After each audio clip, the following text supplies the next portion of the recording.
Bonsoir. Nous allons commencer ce soir. Johan ne peut pas venir exceptionnellement. Je voulais dire que nous sommes très contents, évidemment, que le Rav Yitzhak Shuraki continue la série qu'il a commencée sur les Mizmorim. Et donc, nous allons l'écouter ce soir sur le Mizmor de la Paracha. Rav Shuraki, à vous. Bonsoir. Alors, nous allons étudier ce soir le Mizmor Lamed Vav 36. Et je ne rentre peut-être pas dans les mots particuliers, mais disons d'une manière générale, pour ceux qui ont lu le Mizmor, c'est un Mizmor qui est entièrement basé sur l'opposition entre le Racha, celui qui est Neum Pesha la Racha, dit le début du Mizmor. Voilà la parole de méchanceté du Racha. El pachad Elohim le neged einav. Il n'y a pas de crainte d'Akadosh Baruch Hu du côté du Racha. Et ensuite, le Mizmor décrit, en opposition au Racha, celui qui est Yashar Lev, celui qui a le cœur droit, dont le plus grand bonheur, c'est la Dvekut Bachem, c'est le fait, la proximité, l'intimité avec Akadosh Baruch Hu. L'opposition entre le Racha et celui qui est droit est liée à la paracha de Toldot, la première vue, en disant la paracha de Toldot, c'est le début de l'histoire de Yaakov et de Esav, et on prendrait Yaakov et Esav comme justement le symbole du Racha et du Tzadik. On pourrait voir aussi, puisque dans la paracha, il y a aussi l'affaire de Yitzhak et d'Avimelech, à propos des Ro'é Guérard, la droiture de la conduite des bergers d'Avimelech, on pourrait aussi voir le rapport de celui qui dit « En pachad Elohim le neged einav ». Avraham Avinu avait dit à Avimelech « En irat Elohim bamakom hazeh ». Que signifie la crainte de Dieu, la crainte d'Akadosh Baruch Hu. Voilà, Yitzhak contre Avimelech peut aussi être vu de cette manière-là. Toutefois, le problème de ce Mizmor est particulièrement, à la différence de tous ceux qui ont précédé, que nous avions étudiés, eh bien, dans les autres Mizmorim, le choix du Mizmor pour la paracha n'est pas simplement un choix de la tradition, qui a été gardé dans les livres des prières, mais c'est un choix qui est retrouvé dans le Midrash, dans certains passages du Talmud, où on évoque, par exemple, pour une paracha en particulier, dans Midrash Bereshit Rava, certains Mizmoré Tehilim. Or, ce qui est surprenant dans notre Mizmor Lamed Vav, c'est que dans tous les Mizmorim qui parlent, tous les Midrashim qui parlent de la paracha, dans le Talmud, dans tout ce qui est de manière classique, je dirais, dans les paroles de Hazal sur la paracha, on n'a pas l'évocation de notre Mizmor. Ce qui veut dire qu'il faut creuser plus longuement pour essayer de comprendre quel est véritablement le sens qu'a voulu dire cette tradition qui a associé ce Mizmor-là à la paracha. On n'a même pas l'aide, je dirais, du Midrash Hazal. Les Midrashim, souvent, nous mettent sur la voie de certains sens, il faut encore compléter, mais pour ce Mizmor, Lamed Vav 36, on n'a même pas cette aide-là. Il faut essayer tout seul de réfléchir à Yaakov et Esav, le Tzadik, le Racha, etc., mais je dirais en repartant par rapport du Mizmor, presque de rien, essayer de comprendre, essayer de donner du sens à ce choix. Et d'une certaine manière, à chaque fois qu'on lit une tradition, eh bien, on la reçoit, donc on l'accepte par le fait de l'avoir reçue, mais notre travail, c'est d'essayer de lui donner du sens, c'est d'essayer de la comprendre, c'est d'essayer d'avoir en même temps la signification de cette tradition-là, et pas simplement le côté donné tel qu'il est. Alors, c'est pas nous qui l'avons cherché, on aurait pu imaginer d'autres Mizmorim, mais pour ce qui nous concerne, on va essayer de comprendre, à travers l'étude du Mizmor, ce qu'on pourrait penser comme enrichissement sur notre paracha. Alors, le Mizmor se partage en deux parties. Il y a une partie qui est du premier pasouk jusqu'au pasouk He, qui est la description du Racha, de ses mauvaises pensées. Je disais tout à l'heure, Neum Pesha la Racha Bekerev Libi, voilà ce que pense le Racha, la parole perverse du Racha, sans avoir En Pachad Elohim le Neged Einav. Ces paroles, Ehelik Elav Be'enav, Limtso Avono Lisno, la perversion, il se flatte lui-même pour essayer d'accomplir tous ses méfaits.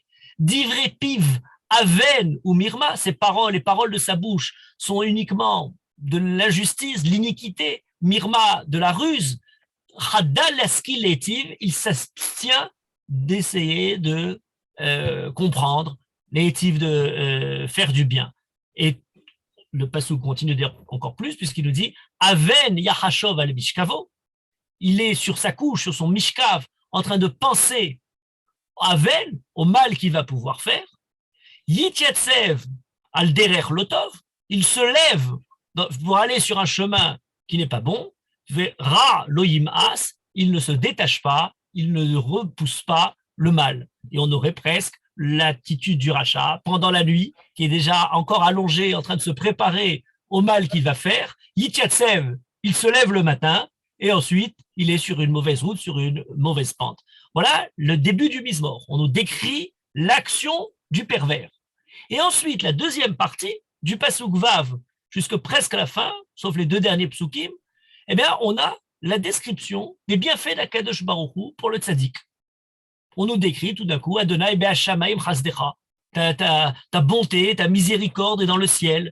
Emunatecha shechakim, ta fidélité, ta emuna se trouve jusque dans les cieux les plus élevés. Tzidkatecha ke'arereel, ta justice est comme les montagnes les plus élevées. Mishpatecha teom rabba, tes jugements descendent jusqu'au plus profond des ravins, des abysses. Adam ou Behema Toshi Hashem, tu sauves l'homme et l'animal. Et ainsi de suite, on a différents psukim qui sont très positifs. Mayaka Chasdech Hashem, quelle est précieuse ta bonté à Kadosh Baruch Hu. Yirveyun mideshen betecha venachala dechatashkem. On sera abreuvé de l'abondance de ta maison, les délices de tes torrents vont nous abreuver. C'est très bien, c'est très beau. Mais la question fondamentale de ce Mizmor, c'est en quoi ces deux parties, la partie qui parle du rachat d'une part, et la partie qui parle du Hesed d'Akadosh Baruch Hu pour les tzadikim d'autre part, se suivent. Quel est le rapport entre l'un et l'autre? Et j'allais dire presque, on pourrait même se dire que c'est même pas une réponse au rachat, vous allez voir tout de suite. Presque à la rigueur, ça l'encouragerait. Si Akadosh Baruch Hu est tellement bon, ben alors on n'est même pas dissuadé de faire du mal. Alors c'est vrai qu'à la fin, on a quand même une liaison un peu entre les deux, puisque le pasuk Yudbet et Yud Gimel du Mizmor se termine Al tevo eni regel gaava veyad reshaim al teni deni, que le pied de la gaava, des orgueilleux, ne m'atteigne pas, que la main des reshaim, des méchants, al teni deni, ne me balaye pas, ne me fasse pas bouger. Bon, on a cet aspect de la résistance contre le rachat, mais on est en droit de se poser la question, qu'est-ce que signifie ce Mizmor entre ces deux parties? D'une part, l'attrait, le côté séducteur du rachat, Neum Pesha la rachat. Voilà la phrase du rachat qui essaye de me tirer sur sa voie. Le Malbim, par exemple, explique en disant il y a deux parties. Alors, il trouve ça dans le détail des mots, mais je vais juste donner l'idée. Il dit il y a deux parties. Il y a une première partie, c'est de dire à Kadosh Baruch Hu, il est le maître et il faut lui obéir. Sur quoi le rachat dit pas El Pachad Elohim, pas de crainte, pas de peur, le monde va bien sans avoir besoin de rentrer cet élément, prendre conscience de cet élément. Deuxièmement, la position d'Akadosh Baruch Hu, pas comme le maître auquel il faut obéir, mais comme un peu le médecin qui nous donne ce qu'il faut faire de bon, ce qui est bon pour nous. Il veut notre bien, c'est pas simplement la soumission, mais c'est aussi Akadosh Baruch Hu nous donne, à travers la bonne conduite, ce qui est bon pour l'homme. Ce à quoi le rachat dit, pas du tout. Il y a plus de bien à tirer de l'attitude perverse que de bien à tirer de la pratique droite. Voilà, donc ni dans le sens du goumoul, de la récompense d'Akadosh Baruch Hu, ni dans le sens de la crainte d'Akadosh Baruch Hu, il y a de quoi avoir peur. Voilà ce que dirait la première partie. Et on se dit, et en quoi la deuxième partie vient répondre à ça? En quoi on a remis en question ça? En nous disant qu'Akadosh Baruch Hu est entièrement Hesed. C'est quelque chose qui pose problème, et les Parshanim, chacun à sa façon, a essayé d'interpréter le Mizmor pour nous expliquer en quoi finalement il y a une liaison entre ces deux parties. La première partie, la tentation du rachat, et la deuxième partie, la réaction, la conduite de celui qui est tzaddik. Par exemple, l'explication de Rashi, pour commencer par lui, puisque c'est le premier des commentaires qu'on a sur le Tanakh, sur la Torah. On nous dit la chose suivante, la deuxième partie évoque la conséquence de la conduite du rachat, les dégâts, les effets nocifs de la conduite du rachat.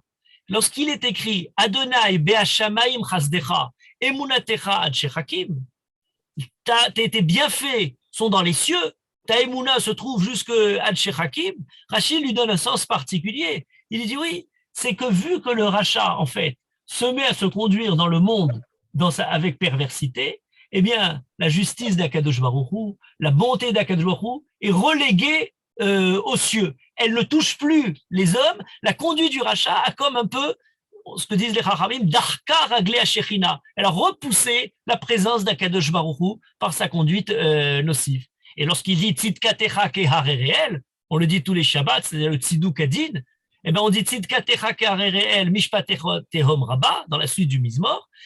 Tzidkatecha, c'est ta justice, elle est élevée, elle est loin, elle est éloignée de nous comme les montagnes les plus élevées. Et pourtant, mishpatecha tehom rabba, tes jugements descendent et touchent l'homme jusque dans les fonds de la conduite humaine, le fond de la conduite terrestre. Voilà l'idée de Rashi. La conduite du rachat a repoussé les bienfaits d'Akadosh Baruch Hu. Il se trouve dans les cieux les plus hauts et dans le monde, en fait, on a la justice d'Akadosh Baruch Hu qui apparaît pour juger les pervers, mais on n'a pas la bonté d'Akadosh Baruch Hu. Voilà la conséquence de la conduite du rachat. Voilà une explication, l'explication de Rashi. Une autre explication, celle de Rabbi Yosef Hayoun, nous dit la deuxième partie est un appel à Akadosh Baruch Hu justement à se mêler. C'est pas justement appeler le Chesed est loin de nous, il dit au contraire. On appelle Akadosh Baruch Hu, David Ameler appelle Akadosh Baruch Hu à intervenir, à punir les méchants, à arrêter le mal à proliférer. Akadosh Baruch Hu, il dit Ba'ashamaim chasdecha, dans le ciel est ta bonté, est ta miséricorde, emunatra shechakim, pour Rabbi Yosef Hayoun. Ça ne veut pas dire elle est loin de nous, au contraire, elle est flagrante. Ba'ashamaim chasdecha, tout le monde peut la voir comme une montagne. C'est un monument que tout le monde peut voir et quelque chose qui sort du niveau terrestre pour qu'on puisse voir. De la même manière, ta justice, ta bonté, ta émouna est apparente pour tout le monde. C'est quelque chose qui est aussi évident et par conséquent, il nous reste malgré tout quelque chose. Mishpatecha teom rabba, la manière de voir comment elle s'applique avec des Rechaim, c'est pour nous un grand mystère. Elle descend dans le théum. Alors que Emunatecha Hatshechakim, Chasdecha Bashamaim, on est tous conscients des valeurs du bien et du mal, on voit malgré tout le mal proliférer. On voit malgré tout le mishpat qui nous échappe. Il est caché de nous et de cette manière, David Ameler prie en demandant à Kadosh Baruch Hu, révèle-toi pas simplement dans les valeurs morales qu'on connaît, mais dans l'application de ces valeurs morales, dans la punition de ceux qui les bafouent. Et de cette manière-là, la fin du Mizmor se termine en disant « Sauve-moi de la main de ces pervers-là, interviens ». Alors qu'on a cette dissonance entre les valeurs qui sont claires pour nous et d'autre part la conduite des mécréants qui prolifèrent, eh bien, on demande à Akadosh Baruch Hu de faire une certaine adéquation entre les deux. Akadosh Baruch Hu, c'est plus une prière qu'une constatation. Dans cette même ordre d'idées, Rabbi Avraham ben Ezra prend le revers de l'explication de Be'ashamaim. Il dit ce Be'ashamaim, alors il y a deux manières d'expliquer pour Rabbi Avraham ben Ezra. La première, ils disent ta bonté et ta vérité et ta émouna englobent tout l'univers, jusque au plus haut de l'espace et jusque dans les profondeurs, les abîmes de la terre. Mais d'un autre côté, il explique, Shamaim, c'est la source du ton Hesed, c'est là où jaillit véritablement ta émouna, et donc Tzidkatecha, ta justice, Mishpatecha, tes jugements sont véritables et personne ne peut y échapper. Et donc, le secret, l'énigme que représente justement la manière de se réaliser dans le monde et ce qui est évoqué par ce Mizmor. Certains d'ailleurs vont rajouter, en disant il y a une écriture un peu particulière dans ce Mizmor, Adonai Beha Shamaim Chasdecha. C'est quoi ce Beha Shamaim? On aurait dû dire Ba Shamaim. Le Hea Yedia est escamoté, est intégré de manière avec le Ba Shamaim. Ce à quoi répond Rabbi Moshe David Vali, toujours dans cette même ordre d'idées, eh bien, Akadosh Baruch Hu, tu gardes ton Hesed dans ce He qui est manifesté, le ciel, les cieux les plus éloignés, les plus profonds, ce que l'on ne définit pas de manière générale, Shamaim, mais Beha Shamaim, c'est les cieux qui nous défient, qui sont pour nous éloignés, et c'est là-bas que se trouve ta justice. Nous attendons juste la révélation de cette justice. Dans cette même idée, on pourrait lire, pour continuer cet ordre de choses, on a deux éléments du côté de la d'Akadosh, on dit Bashamim Chazdecha, Ve'emunatecha ad shechakim. Le chesed d'une part et la emuna d'autre part. Le chesed, c'est Akadosh Baruch Hu qui fait du bien, qui nous donne la bonté, ça se trouve dans le ciel. Ve'emunatecha, c'est ce qui signifie la solidité. D'ailleurs, certains ont expliqué ce emunatecha comme étant Akadosh Baruch Hu qui a foi en nous. On a une certaine ambivalence dans ce chazdecha ve'emunatecha. Chazdecha, il est clair, c'est le chesed qu'Akadosh Baruch Hu nous fait. C'est pas le chesed que nous faisons à Akadosh Baruch Hu. Donc, de la même manière, c'est le même ordre d'idée. Shem b'ashamaim chazdecha ve'emunatecha shechakim. Emunatecha, c'est ta confiance donc en nous, et pas simplement la confiance qu'on a en nous. On pourrait malgré tout objecter en disant chazdecha, c'est ta conduite de chesed qui entraîne pour nous, en imitant ta conduite, aussi le chesed dans notre conduite personnelle. De la même manière, emunatera, eh bien, ce serait notre emuna comme étant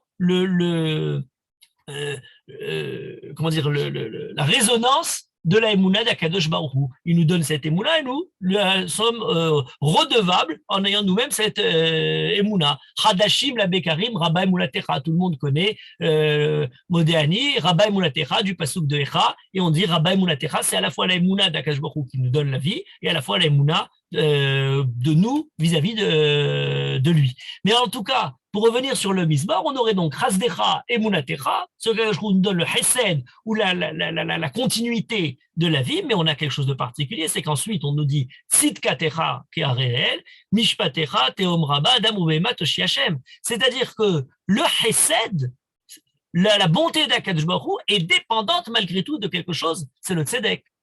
Nous faisons le tzedek et dans ce cas-là, nous obtenons le chesed. On pourrait voir dans la deuxième partie la façon de présenter comment obtenir d'Akadosh Baruch Hu ce chesed. La manière de manifester le chesed d'Akadosh Baruch Hu, c'est par notre conduite du tzedek.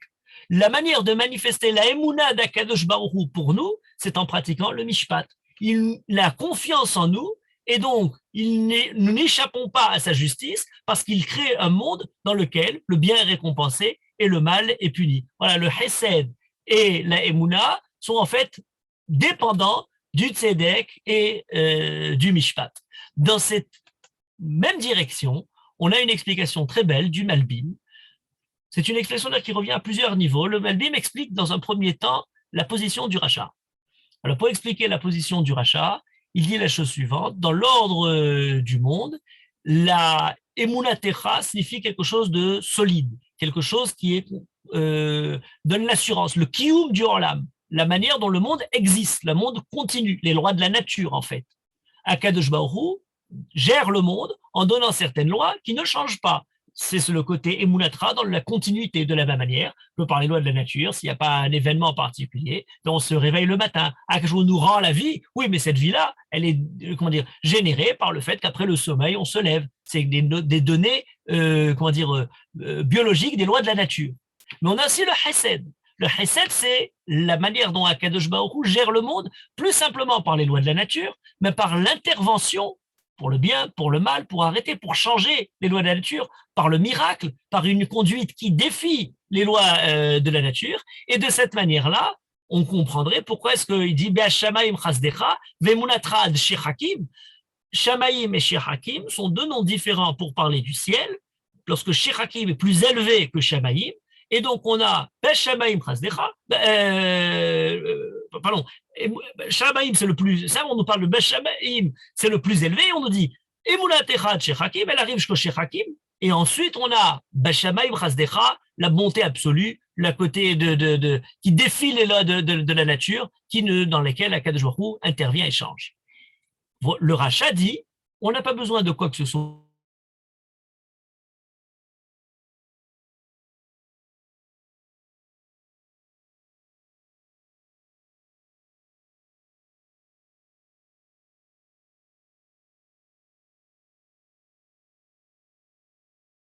Pas? Vous m'entendez? C'est bon? Euh, alors, l'argument du rachat, c'est de dire le monde suit son cours. Akadosh Baruch Hu, finalement, a légué au monde les lois de la nature, les lois de l'ordre des choses. Eh bien, c'est pas la peine de faire intervenir d'autres niveaux, par exemple la conduite, le bien et le mal, qui seraient gérés par le côté du Hesed. Et là, le Malbim a une image extraordinaire qui reprend à plusieurs reprises dans son œuvre. Je l'ai retrouvé simplement déjà 6 ou 7 fois dans différents commentaires du Malbim. Elle a été évoquée rapidement chez un Chacham Kadmon, Rabbi Yitzhak Harama, mais le Malbim la porte un peu, disons, la développe de manière flagrante en évoquant le rapport qu'il existe entre un violon. Alors, Kinor, il parle de Kinor Katan et Kinor Gadol, un petit violon et un grand violon. Et alors, il y a une loi physique très étonnante. Et à l'époque du Malbim, on a fait toutes les recherches et la physique comment on développe ça de manière magistrale. On a une possibilité de jouer sur un violon d'un côté, et si jamais il y a un deuxième violon, même s'il est plus loin que celui-là, mais qui est en résonance avec le premier, dont la fréquence propre est en adéquation avec la fréquence du premier violon, au moment où on jouera sur le premier, le deuxième se met à jouer sans avoir besoin de toucher quoi que ce soit. C'est un phénomène de l'ordre des physique très intéressant qui fait que lorsque vous faites une certaine fréquence et une résonance, c'est la raison pour laquelle lorsque les soldats arrivent avant un pont, il faut casser le pas.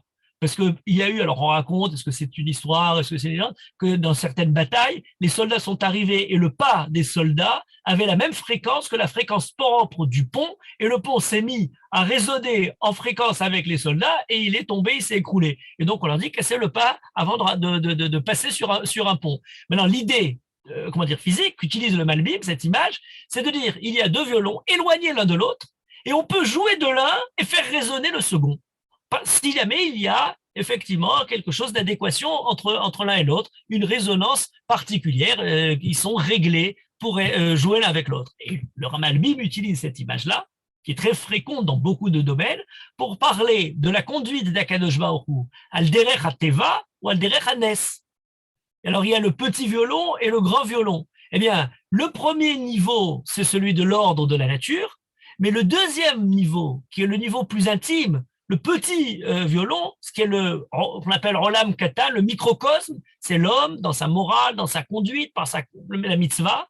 C'est comme s'il jouait son petit violon moral et à travers lui, il développait, il réveillait les cordes du grand violon magnificent de l'univers qui se met à résonner en adéquation. On a l'impression que pour toucher l'univers, il faut essayer de parcourir les grands espaces, d'aller au loin. Le Malbim nous dit non, on a une possibilité simplement dans la conduite morale de chacun, c'est le petit violon, eh bien de trouver l'adéquation avec le violon plus grand de l'ensemble de l'univers. La nature dépend du zrout, dépend de la conduite morale. Le bien et le mal sont fixés et c'est en fonction d'eux que le monde de la nature, que Kadosh Baruch Hu régit la nature. Donc, Kadosh Baruch Hu, Bashamaim Chazdecha, Emunatra Ad Shechakim, le monde moral est fixé comme étant Emunatecha, quelque chose de solide comme la Emuna. On se rappelle, il y a Ted Emuna dans le sens de quelque chose qui va durer, Milachon Emet, quelque chose de réel. Et le Malbim continue en nous disant, il y a une différence d'un naga entre quelque chose de galouille, quelque chose de flagrant, quelque chose d'évident, et d'autre part, le nes, alors il y a le nes évident, c'est le miracle qui change les choses de l'ordre des choses. Et on a le miracle intégré dans les lois de la nature, qui est quelque chose qui est nistar, qui est un peu caché. Et lorsqu'on nous dit, on le va tzidka techat tzedek les rolam, dans le rapport de l'homme vis-à-vis d'Akadosh Baruch Hu, on a le tzedek, mais on a aussi le mishpat dans le rapport des hommes entre eux. Dans l'un, ce qui régit le rapport de l'homme à Akadosh Baruch Hu, c'est le zrout. Dans l'ordre des hommes, c'est la justice des hommes pratiquée de manière claire dans la conduite humaine. Adam ou Behema Toshi Hashem, et là on arrive au passage qui est peut-être central dans tout ce mise-mort, lorsqu'il dit Adam ou Behema Toshi Hashem, le Malbim termine toute cette explication en disant Adam, c'est l'homme qui a le libre arbitre, qui a le choix, qui a la volonté pour pouvoir agir et donc pratiquer le bien et le mal.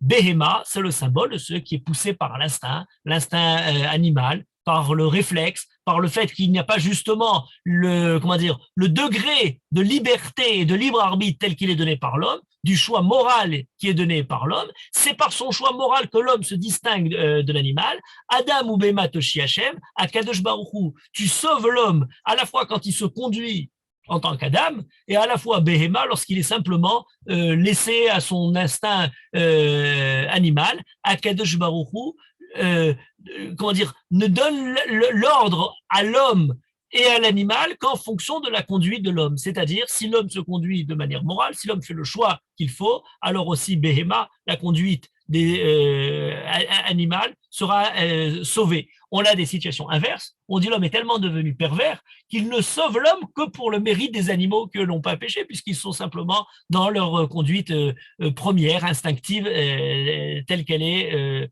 dans leur nature. Voilà rapidement quelques directions qui nous sont données par le Mizmor, rapport du tzaddik, du rachat, et on pourrait développer ça plus longuement.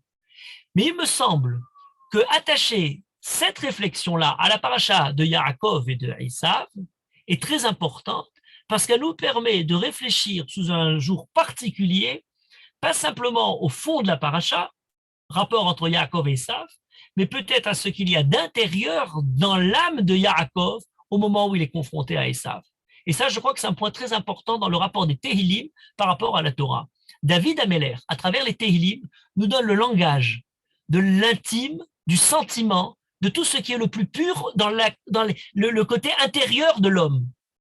Mettre un Mizmor de Tehillim sur une paracha, c'est d'essayer de se poser la question quels sont les sentiments intérieurs que les participants à la paracha se posent. Quels sont les sentiments qui les dirigent, à l'intérieur d'eux-mêmes, qu'est-ce que pense Yaakov? Où se trouve Yaakov là-dessus? Et là, par exemple, il y a une remarque extraordinaire du premier passouk, Neum Pesha Laracha Bekerev Libi. Retenez ce passouk parce que c'est quelque chose d'assez surprenant. On disait tout à l'heure, c'est la tentation du rachat. C'est le rachat qui a sa phrase perverse qui m'adresse en essayant de m'attirer à sa mauvaise conduite. Oui, mais ce n'est pas exact. Le passouk dit la chose suivante. Neum Pesha Laracha Bekerev Libi. Alors là, traduisez le passouk, c'est quelque chose de quasiment impossible. C'est la parole du pécha au rachat à l'intérieur de moi-même. Qui c'est Libi? C'est David Ameller, a priori. Il parle de lui-même. Le tzaddik, c'est celui qui parle, on se dirait. Le rachat, c'est celui dont on parle. En pachad Elohim leneged einav. Einav, c'est qui? Les yeux du rachat. Mais c'est quoi Neum Pesha la rachat bekerev libi? Voilà le discours que tient le mal, la perversité, l'iniquité au rachat à l'intérieur de mon âme. C'est comme si à l'intérieur du tzaddik, à l'intérieur de David Ameller, à l'intérieur de Yaakov Avinu, si on a le registre Yaakov et Esav, il y a le discours du mal qui essaye de tenter le rachat, mais qui n'est pas le Yetzer Hara du rachat, c'est le Yetzer Hara qui se trouve à l'intérieur du tzaddik. Et là, ça devient très intéressant pour nous. Pourquoi? Parce que Yaakov, dans la conduite de la paracha de Toldot, est lancé et jeté dans quelque chose de terrible. Et cette chose de terrible, c'est quoi? C'est d'adopter d'une certaine manière la conduite de Esav pour pouvoir obtenir le bien, c'est-à-dire la bracha de Yitzhak. Rivka pousse Yaakov à se déguiser, à tromper Yitzhak pour obtenir la bracha. Oui, mais en faisant ça, est-ce qu'au-delà simplement des poils du vêtement de Esav, où on le dit Yadaïm et d'Esav, est-ce que Yaakov n'a pas intégré un peu de la mentalité de Esav? Voilà la question terrible que Yaakov est en droit de se poser. Et on a d'ailleurs certains Chachamim qui l'ont évoqué à propos de la paracha. Par exemple, lorsque Rivka dit à Yaakov d'aller prendre les peaux de fourrures pour essayer de montrer reproduire la peau de Esav velue. Eh bien, le passouk dit, Yaakov dit dans le passouk, Oulai yemusheni avi.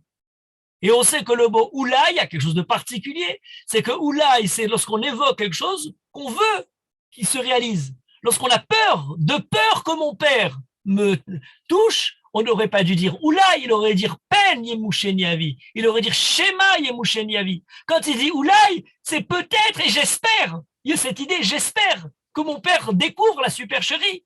On entend à travers ce Oulaï que Yaakov n'y va pas de plein gré. Il a une tempête dans le crâne à ce moment-là, d'utiliser ce moyen particulier. On a un autre passouk qui donne cette même idée.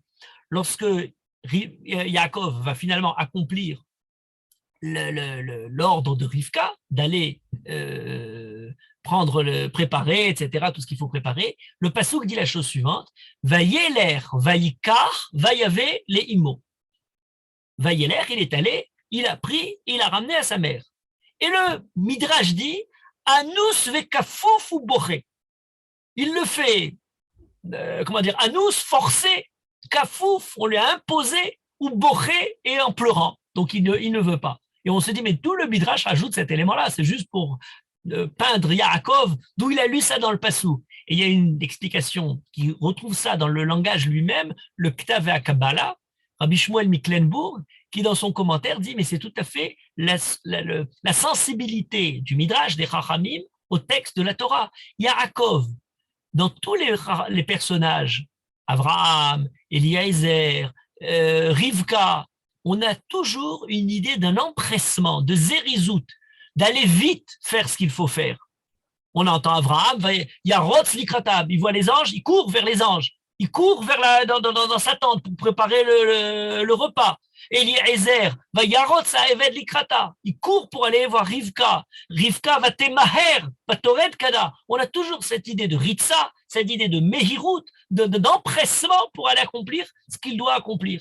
Or, quand on arrive à Yaakov pour faire ce que Rivka lui demande de faire, il n'y a plus du tout. Il ne court pas du tout. Il ne s'empresse pas du tout. Et même les verbes qui sont répétés, vayeler, vayikar, vayave leimo, par cette répétition d'action, nous laisse entendre justement le côté un peu lent de l'attitude de Yaakov qui se dit, allons-y lentement, peut-être d'ici la fin, Esav sera revenu et je n'aurai pas à faire ce que je ne veux pas faire, c'est justement aller tromper Yitzhak. C'est justement l'inverse de la zrizout. Voilà un cas particulier où Yaakov ne s'est pas empressé parce qu'il ne veut pas faire. Il est hésitant. Il essaye malgré tout, d'ailleurs, même vis-à-vis de Rivka, Rivka a besoin de le menacer un peu.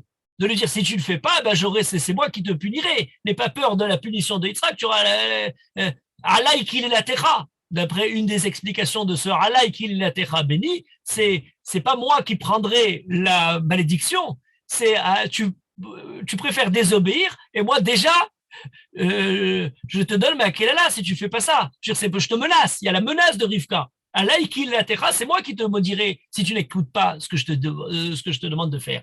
Et Yaakov se trouve en fait, voilà, Yaakov Ishtam Yoshev Alim, qui demande à faire le maasé de Esav Kitsaïd Befiv, qui est celui qui trompe.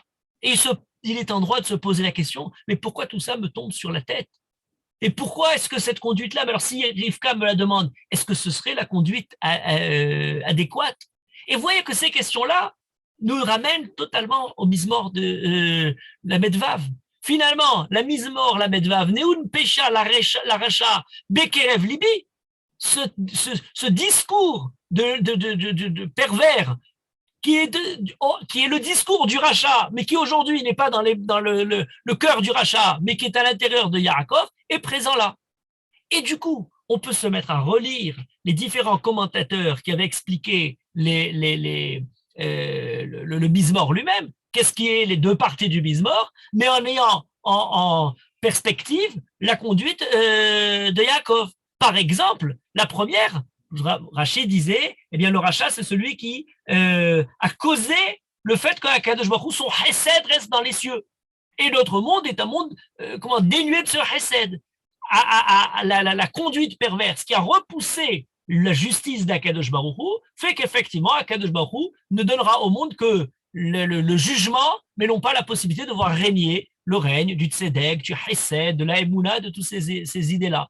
Et bien, d'une certaine manière, on pourrait entrevoir que lorsque Yaakov voit cette conduite qu'il est obligé d'adopter, Eh bien, de se dire, mais ça fait partie de le côté nocif de l'attitude de Esav.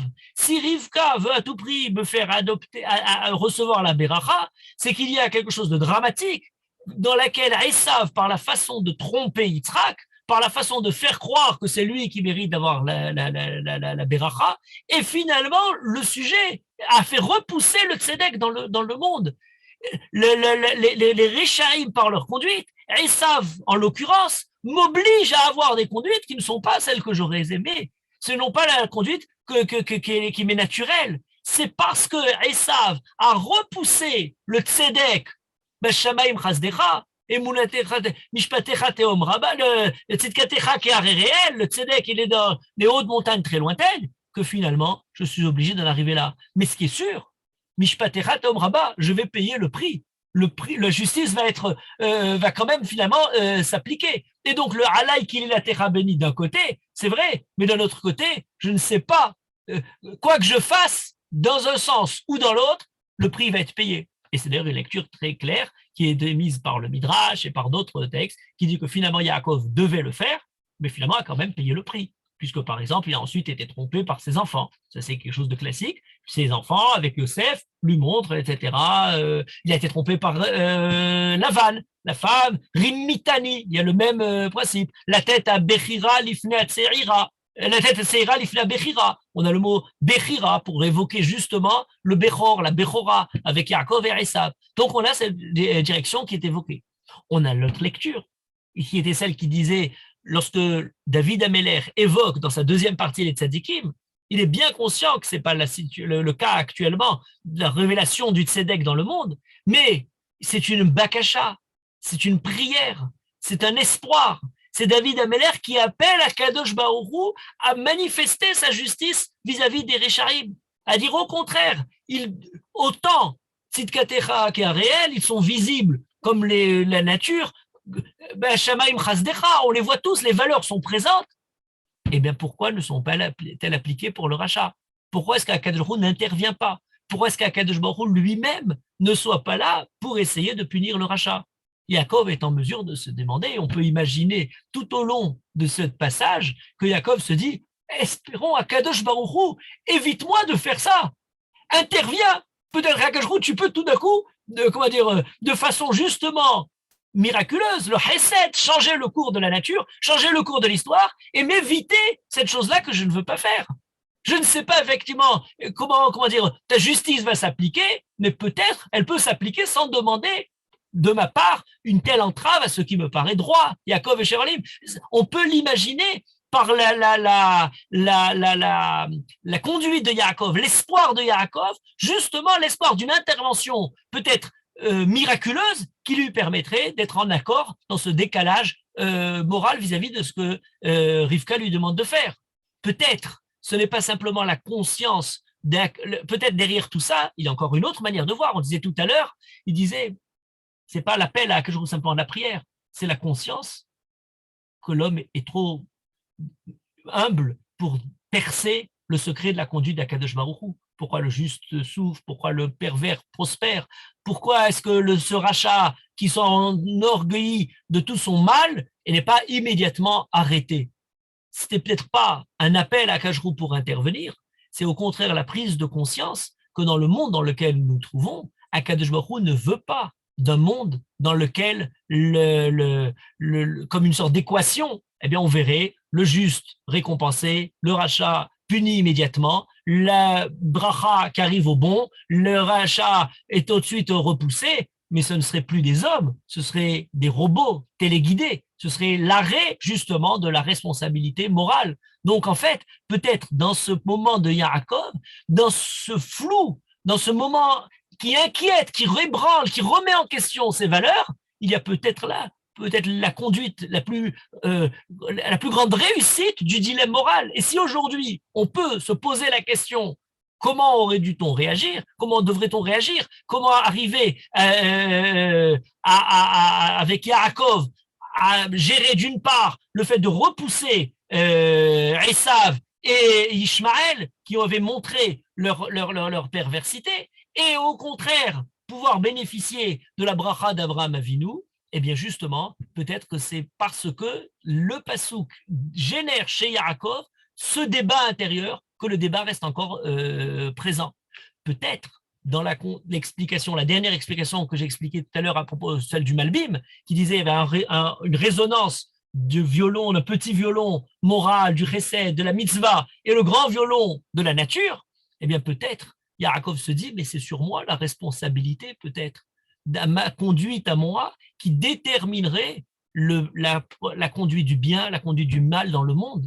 Peut-être c'est par Yaakov, dans sa façon de se conduire, faire résonner le petit violon, qu'il y a peut-être une conséquence sur Esav. On peut se poser la question, et quelle est la responsabilité des justes, d'Abraham, Yitzhak, Yaakov, de tous les personnages, dans justement les dégâts, les fins de série? Est-ce que c'est quelque chose... Alors, on prend l'exemple, bien entendu, mais l'un des exemples, c'est justement le questionnement qu'on se pose en permanence. C'est ça peut-être un des exemples essentiels qui est derrière tout ça. Et peut-être il y a encore plus. Peut-être on pourrait chercher à travers ce Mizmor encore une autre direction. Elle est donnée dans peut-être un des débats essentiels dans le rapport de Yaakov et de Esav, et qui touche à un point particulier. C'est le rapport à la Havdout, la dépendance, alors à deux niveaux, à la fois aux forces aux données de la nature, et à la fois à ce qui concerne l'esclavage. Parce que vous remarquerez que dans cette paracha, revient à plusieurs reprises l'idée de Havdout. Par exemple, lorsque Rivka apprend qu'elle a 2 enfants dans son ventre, et on lui dit Verav Ya'avod Tsaïr. Voilà, le Rav va avod Tsaïr, un passouk qui veut extrêmement complexe. Le Rav Ya'avod Tsaïr, comme il n'y a pas le et, il peut se lire dans un sens ou dans l'autre. Ça peut être le Rav Ya'avod Tsaïr, il va servir le plus jeune, mais ça peut être aussi Verav, virgule, Ya'avod Tsaïr, le Tsaïr sera Oved le Rav. Le et, en hébreu, nous permet de distinguer le complément du sujet. Quand le et a disparu, on pourrait dire l'un comme l'autre. L'essentiel pour nous, c'est qu'il y a quand même un rapport de force, un rapport de Havdout. D'ailleurs, il est répété ensuite dans les brachot, puisqu'ensuite, lorsque Yitzhak fait la bracha, cette fameuse bracha disputée, Yitzhak dit à Esav, Ve'aya kasher tarid ou farakta roulo me'al savarecha. Lorsque tu seras trop asservi, farakta roulo, tu vas repousser son joug de ton de ton cou. Donc il y a cette idée-là justement de Havdout.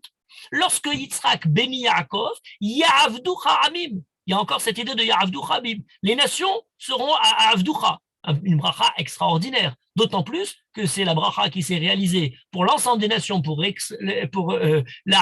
Avides, le peuple juif, et qui ne s'est jamais retourné dans l'autre sens. Le peuple juif a été exploité, soumis, écrasé par les 70 nations, mais n'a jamais, pour une seule nation, n'a jamais rendu, en pareille monnaie dans le sens inverse pour le peuple juif. Or, pourtant, la bracha de Yaakov, c'était Ya'avdou Khamim. Donc, il y a une idée très importante autour de cette idée de Havdout. Et il y a une deuxième notion qui est très présente, c'est plus le côté de l'esclavage, de la havod, mais c'est le côté des ressources de la nature. Puisque sur quoi repose la bracha de Yaakov et de Esav, cette fameuse bracha disputée, Ve'iten lecha ha'Elohim mital ha'shamayim ou mishmane haaretz. Akadosh Baruch Hu te donnera la rosée du ciel et mishmane haaretz, la fertilité, la terre qui sera grasse, fertile. Voilà la bracha. Et qui revient aussi pour Esav. Mishmane haaretz moshavecha, la fertilité de la terre, tu seras là où tu habites, ou mital hashamaim me'al, et de la rosée des cieux du haut. Vous voyez que c'est très très probe. On a deux notions importantes, la notion d'esclavage, de dépendance, je dirais, à l'asservissement de l'homme et de l'homme, et d'autre part, l'idée de ressources naturelles. Et c'est très intéressant. Pourquoi?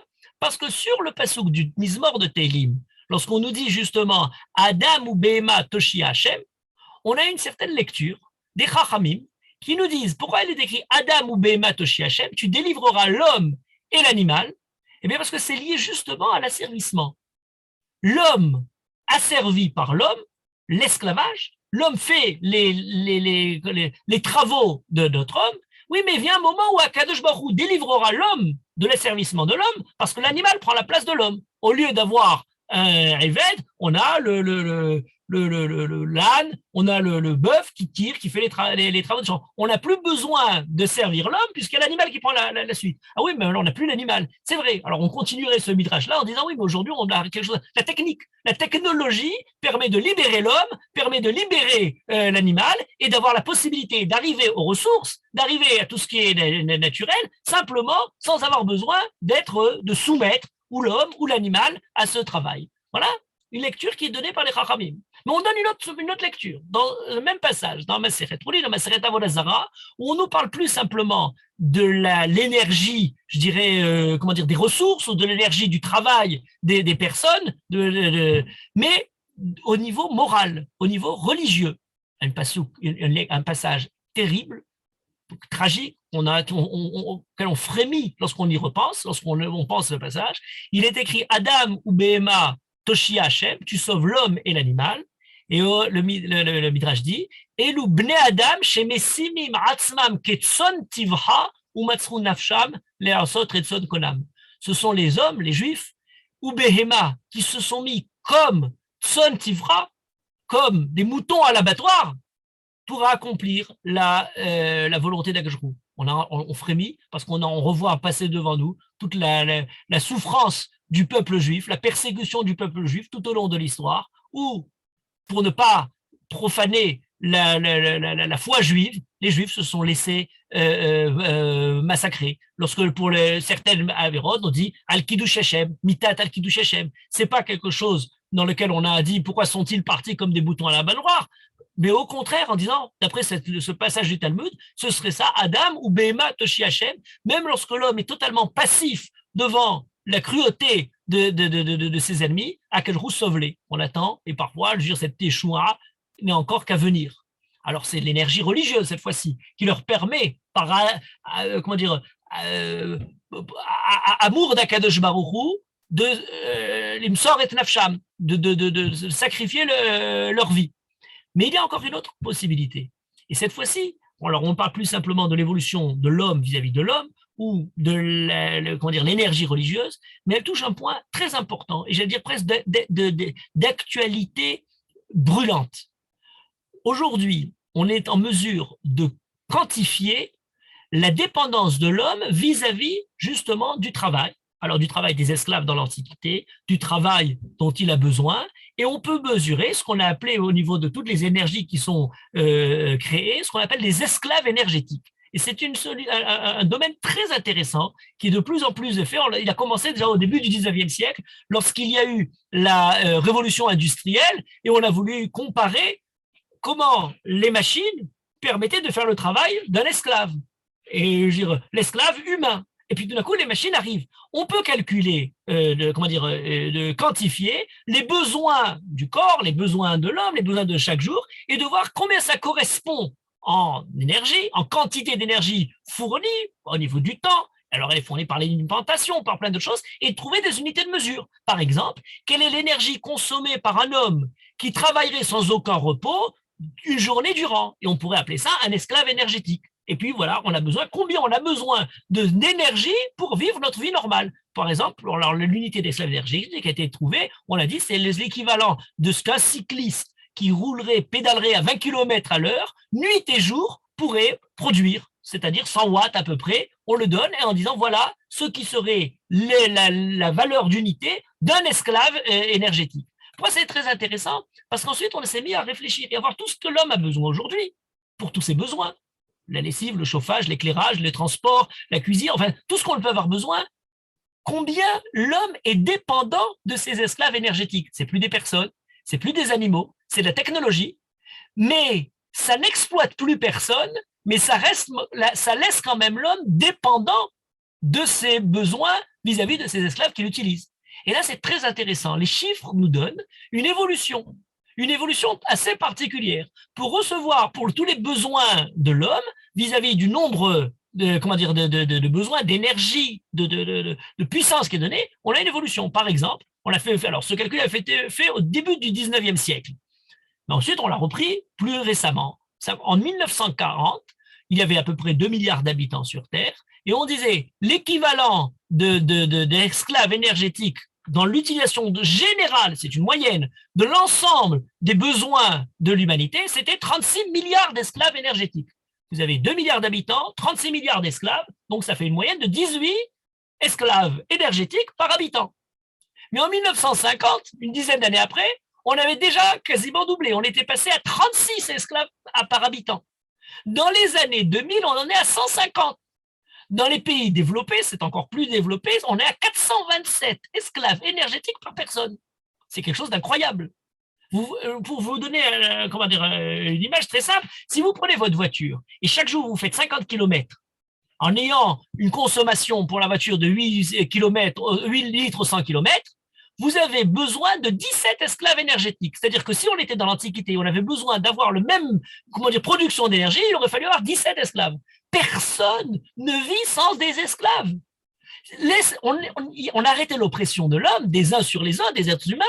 Oui, mais on ne fait que consommer plus, on ne fait que développer, avoir encore plus besoin d'énergie. Et ce qui est très intéressant, c'est justement cette idée-là.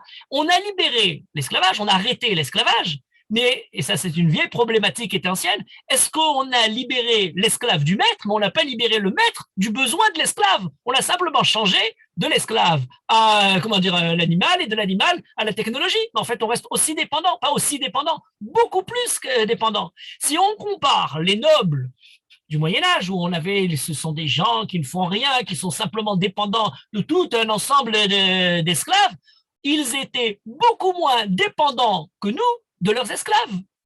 Plus la société est développée, plus on développe des esclaves énergétiques. Alors, les chiffres sont très bons aussi. J'ai vu un sondage dans 2001, pour 100 esclaves aux États-Unis, il y en avait 69 par personne en Suisse, 56 au Japon, 6 en Chine, 1 au Bangladesh.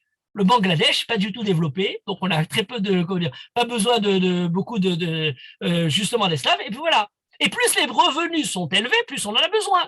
Pour les revenus moyens en Suisse, 69, pour les bas revenus, 28. Vous voyez, on dépense moins, on a moins dépendant d'esclaves. Et je rajoute encore un élément intéressant, c'est que dans les transports, l'agriculture, l'industrie, c'est à peu près la moitié de la consommation des esclaves énergétiques, mais dans le tertiaire, j'allais dire dans l'informatique, la moitié est en prise rien que là-dessus. C'est-à-dire qu'en fait, on a aboli l'esclavage humain, mais on n'a sûrement pas aboli la dépendance humaine justement à tous ces éléments-là, à tous ces besoins-là. On les a fait passer sur des machines, mais on continue à développer de manière extraordinaire. Et on n'a pas fait le premier pas vis-à-vis de ce problème-là pour réfléchir, c'est de se dire, lorsqu'on nous dit « Mital ha-shamayim u'shmane haaretz », Akashru te donne la bracha, « Veitanecha Elohim », Akashru te la donne, est-ce qu'elle est dépendante d'une disproportion, d'une explosion dans la conduite de l'homme, justement pour être encore plus et produire et consommer, ou au contraire, c'est par la possibilité pour l'homme de se limiter,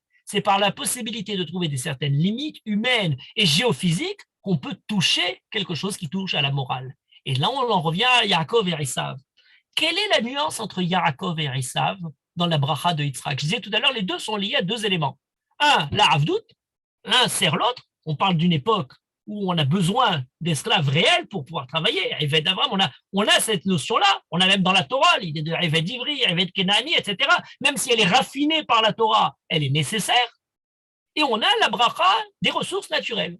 Or, pour Yaakov, il est écrit, et je reprends les psukim, Veitendecha ha'Elohim, mital ha'shemayim ou mishmane ha'aretz, ya'avducha amim, ishtachavu lecha l'elumim. On nous parle de les ressources de la terre, et ensuite, pour Esav, Mishmane haaretz yeh moshavecha ou mital hashamayim me'al. On dit la même chose. Quelle est la différence? Yitzhak, toute l'histoire de Yaakov et de Esav, pour finalement quoi? Pour dire à Yaakov une première bracha, viens Esav, il pleure, il n'a pas, j'ai pas gardé le bracha, et il lui dit la même bracha.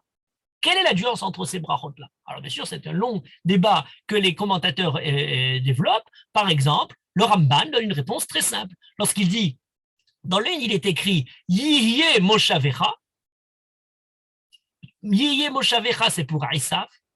Mishmane Haaretz Yihye Moshavecha. Tant que tu es là où tu te trouves, tu trouveras la prospérité. Et ça, Yihye Moshavecha, c'est l'exploitation du monde. Mais pour Yaakov, Veiten Lecha Elohim, ce sera définitif.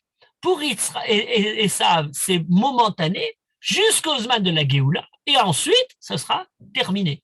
Et Tosafot donne une dimension qui est un peu proche de celle-là.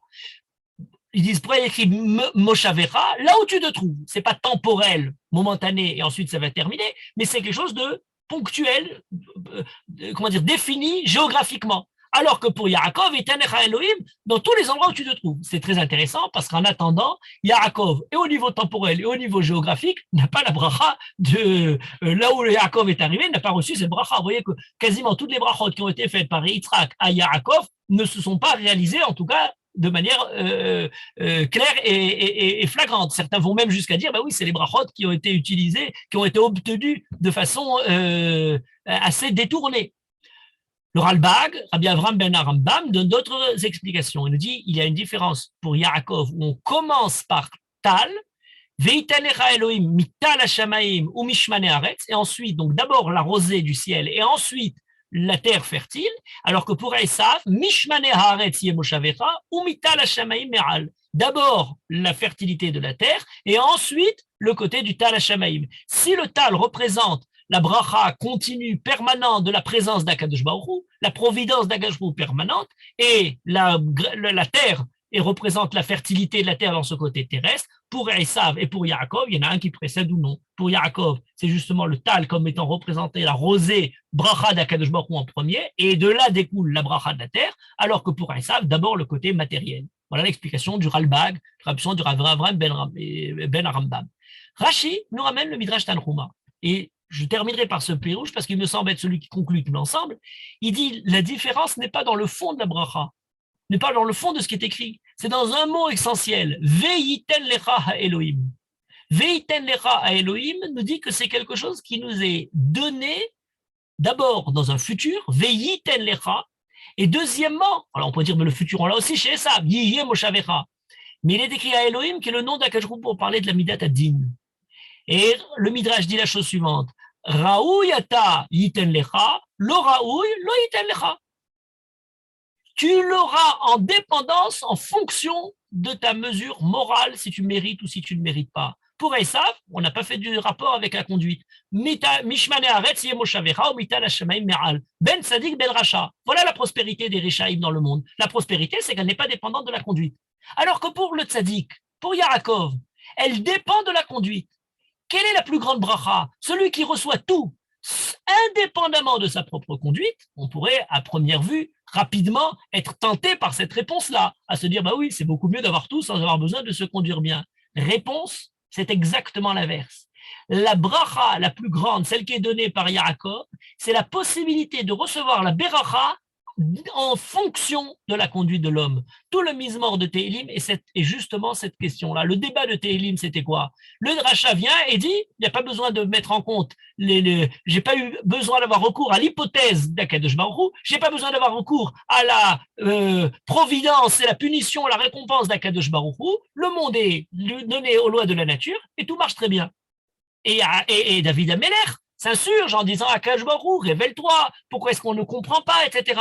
Mais c'est justement la bracha la plus grande, celle qui fait dépendre les lois de la nature à la conduite de l'homme. Vous vous rappelez le Malbim tout à l'heure avec le violon. Voilà peut-être le point central de ce Mizmor. Contre le discours démagogique du Yetzer Hara, qu'on a vu dans les premiers psukim. C'est pas simplement les moqueurs extérieurs, les tentateurs qui veulent essayer de nous faire mal se conduire, c'est intérieurement le drame qui se trouve à l'intérieur de Yaakov, la tentation du Yetzer qui se pose et qui est évoquée par David Améler. Qu'est-ce qui finalement est mieux? Avoir besoin d'avoir recours à une conduite qui elle-même moralement est problématique, et qui donc peut-être entraîne avec elle la bracha qui ne s'accomplira pas, ou alors est-ce qu'il faut laisser aller et faire ce que l'homme, d'une manière générale, a plus ou moins dans l'humanité poursuivi, c'est-à-dire la force violente, la force qui va sans avoir aucune considération morale pour l'arrêter, pour la modérer sur son chemin. David Améler évoque le tzaddik, le Hesed Hashem, qui vient d'une ascendance lorsqu'on monte vers Akadosh Baruch Hu. Lorsqu'il dit Adonai be'ashamaim chasdecha, on commence à avoir une vision du ciel. On a une expérience de l'intimité d'Akadosh Baruch Hu, de la dvekut b'Hashem, la proximité d'Akadosh Baruch Hu. Les chasdei Hashem min hashamaim, il ne s'agit pas de donner une réponse au rachat, il ne s'agit pas de donner une réponse au Yetzer, il s'agit de changer totalement de perspective pour entrevoir la question. La question du rachat était une question qui était dans l'ordre des choses de la nature, qui était dans les forces terrestres, dans les forces vitales, dans la force violente et naturelle et instinctive, celle de Esav par exemple, une force qui ne sait même pas se limiter pour essayer de maîtriser son envie goulue de manger ce qui est devant lui. Et on a une autre perspective, pas celle qui se trouve dans les lignes du plan, dans les lignes du territoire, mais celle qui se trouve dans les lignes ascendantes du ciel. Yaakov, David Améler, dans ce mismor-là, évoque une même manière d'entrevoir le problème. Élever l'homme vis-à-vis de la vision d'Akadosh Baruch Hu et entrevoir à nouveau tout le problème. Al teviani regel ga'ava viad risham al teni deni. Ayant perçu le monde dans une nouvelle perspective, David Améler dit à Akadosh Baruch Hu, ne me ramène pas à la lutte violente du rachat, ga'ava, teni deni, me balayer, me pousser, m'expulser. Dans le fond des choses, Adonai behashamayim chasdecha. Ce hashamayim chasdecha, c'est j'allais dire, l'air des hauteurs, des sommets, haréel, très haut, et ayant été presque pris par le tourbillon, avoir l'esprit qui commence un petit peu à perdre, comment dire, la notion des affaires simplement matérielles, entrevoir à nouveau les problèmes du monde. On commence à avoir un peu étourdi par la hauteur, eh bien on a la suite du Mizmor et qui nous dit la chose suivante. C'est d'ailleurs un passou qu'on répète tous les jours, tous les matins quand on met le talit, on lit ces psukim-là. Mayaka chasdecha Elohim, ubne Adam, betzel kenafecha yechesayun. Irveyun mi deshen betecha, pour remarquer encore deshen, shemen, ce dont on parlait à propos de Yaakov et d'Esav, venachal adanecha tashkem, ki imecha mekochaim, ubeorcha nereor, meshoch hasdecha liyodecha, vetzketecha liyeshkelev. De quoi on parle? On parle de quelque chose d'essentiel. Betzel kenafecha yechesayun. Quand on revêt le talit le matin, on met son propre talit, un vêtement, un bout de tissu.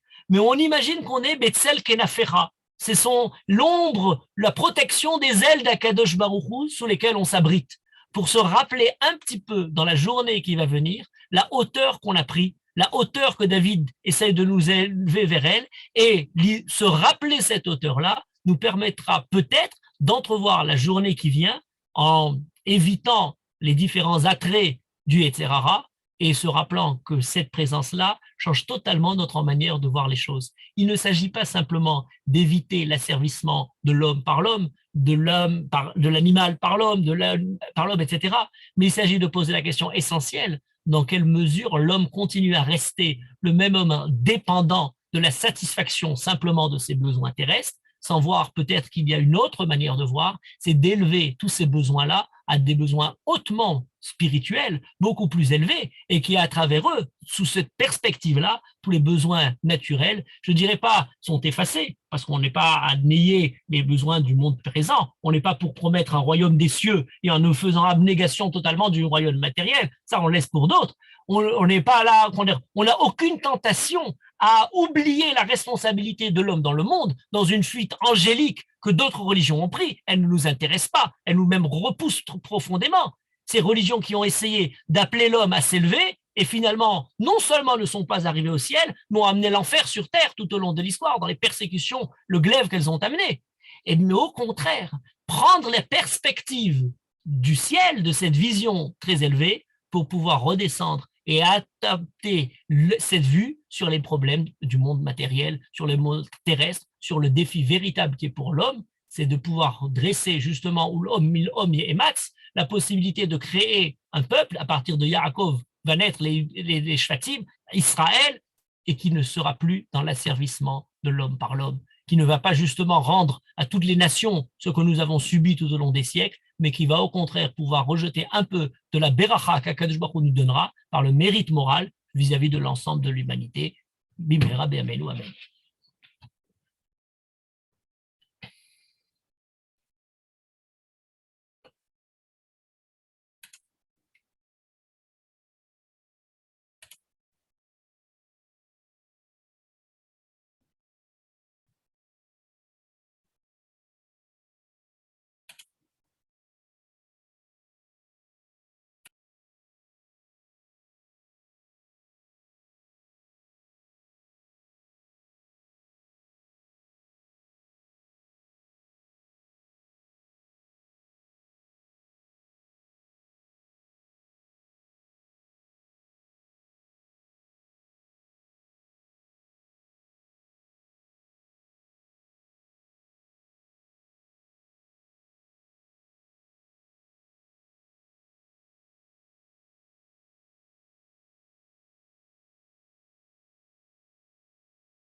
Oui, alors je vois les questions. Alors pour Gérard Toiti, finalement, ce sont les mères Sarah et Rivka qui portent la faute et la responsabilité de la division familiale. Sarah avec Agar, Ishmaël, Rivka et Jacob et Esav, c'est un long problème. N'y avait-il pas de possibilité de teshuva pour Esav, Ismaël? Encore plus problématique, c'était un enfant. Oui, je veux dire, ce sont des questions majeures. Vous comprenez bien que s'il faut maintenant, comment dire, ouvrir, alors si on si on les, comment dire, on l'étudierait profondément, on se rendrait compte la grandeur de à la fois Sarah et à la fois Rivka dans la possibilité de traiter le problème. Mais je suis désolé, je veux dire, c'est pas pour des réponses, ça, c'est pour ouvrir sur comment dire, un autre cours, Bezrat Hashem, à une autre occasion. Voilà. Teshuva pour Esav et Ismaël, effectivement, c'est le cas, entre parenthèses, juste pour répondre. Esav et Ishmaël, on nous dit que Esav n'a pas fait Teshuva, alors que Ishmaël a fait Teshuva. C'est pour ça qu'on a des rabbis Ishmaël, on n'a pas de rabbi Esav. À la fin de sa vie, Ishmaël a reconnu la primauté de Yitzhak sur lui, et Esav n'a pas reconnu. Voilà, ça c'est pour rapide, mais encore une fois, ce serait longuement développé.